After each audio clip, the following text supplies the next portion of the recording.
Hello, I'm today speaking to Greame Leach, the Chief Economist at the IOD. Thanks, Graham, for taking the time to take time out for me in this your busy schedule. We are between the autumn statement and the budget. Did the autumn statement set the tone for 2014? That's a good question. I'm not sure it did, actually. I think what began to set the tone for 2014 was probably the money supply data earlier in the year, where for the first time since the financial crisis we began to see some decent growth in the overall amount of money sloshing around in the economy. It began rising by just under about 5% year on year in the first half of 2013, and that's really what we're seeing the fruits of now.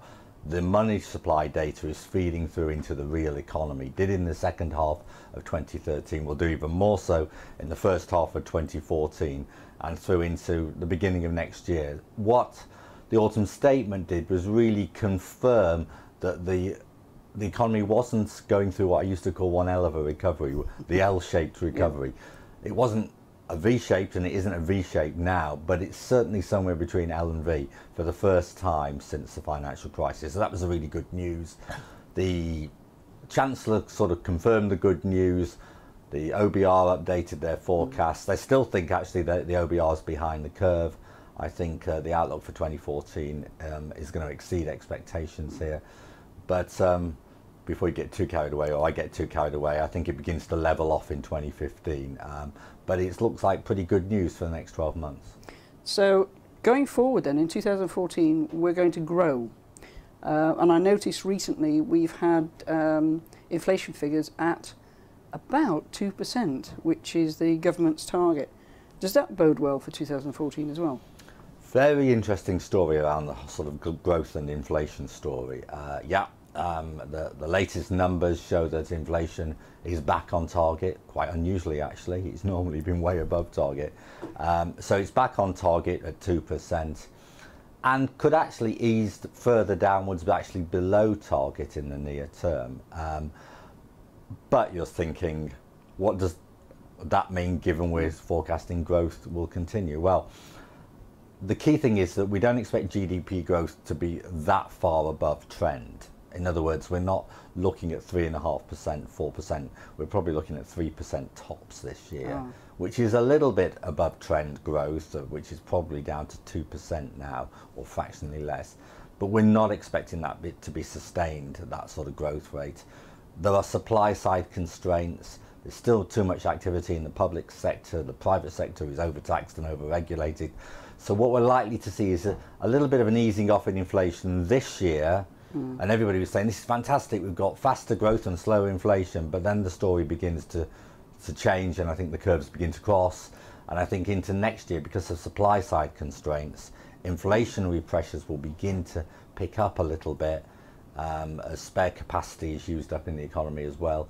So what we're likely to see is sort of nearish 3% growth this year and early into next year, but then it begins to change, inflation begins to pick up, and I think we begin to see then what is sort of loosely termed the normalization of monetary policy. That doesn't mean that we're going to see 4 or 5% interest rates, but it may mean for the first time since the financial crisis interest rates go up a little bit. And I think it probably also means that quantitative easing is most definitely stopped, and whether or not it's reversed and how it's reversed is a big debate, obviously, going forward. There's one argument against that, though, and that is that actually something happens at the global level to intervene, to reduce confidence, to reduce business investment, and the kind of recovery begins to moderate because of external factors. And I'm still very worried about the euro crisis and how that may yet come back to haunt us. And the knock-on effects of that could be still very severe.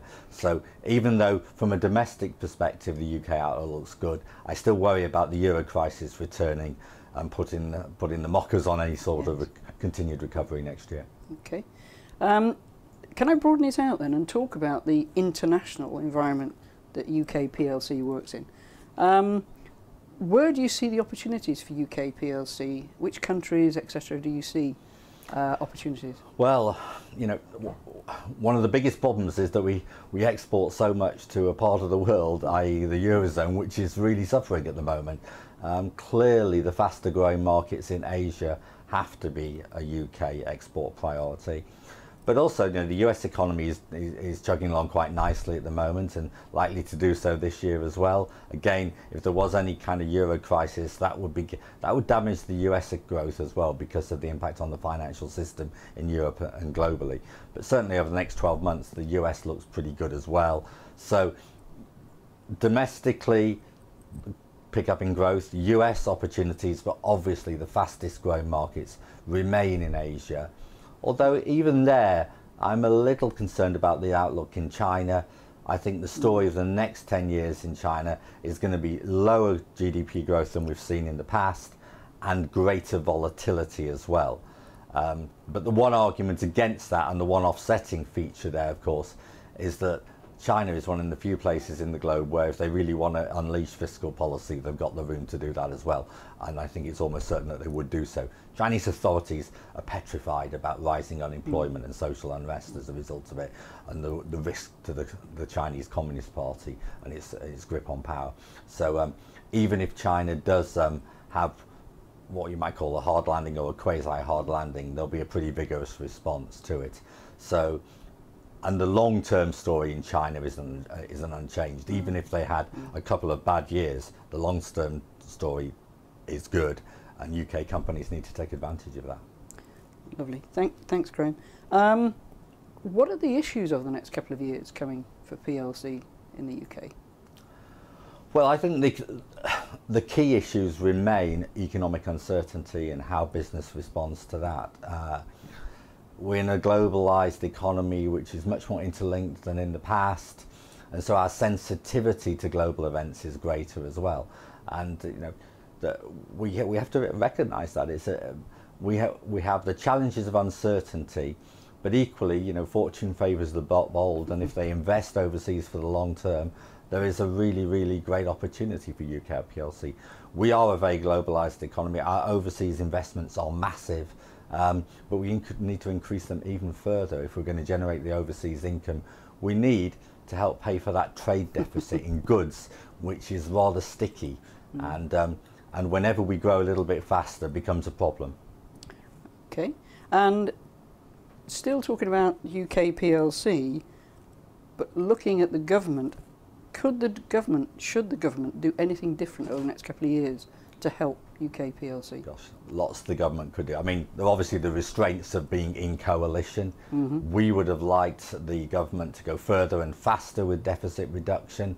We've supported the austerity programme, but equally we'd like to see much more, but recognise political realities, it's not going to happen. So nothing much on that front is going to change between now and the general election.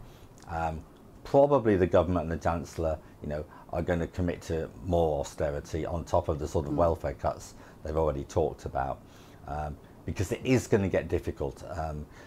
A lot of the low-hanging fruit has already been taken in terms of spending, and to actually follow through and maintain the austerity measures right through till the end of the forecast period, 2017-18, it remains a tough challenge.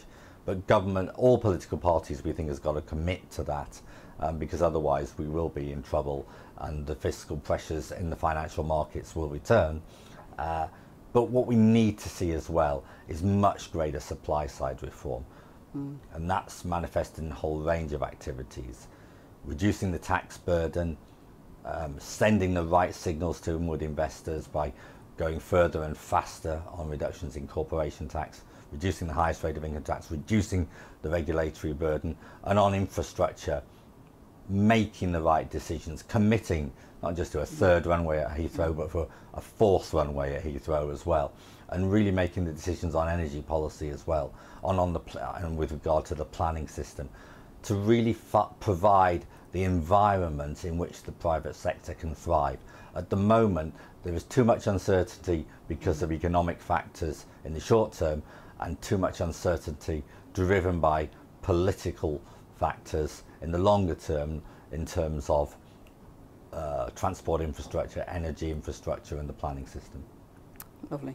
So Could we sum up, Graham, by saying cautious optimism, but with issues to be addressed?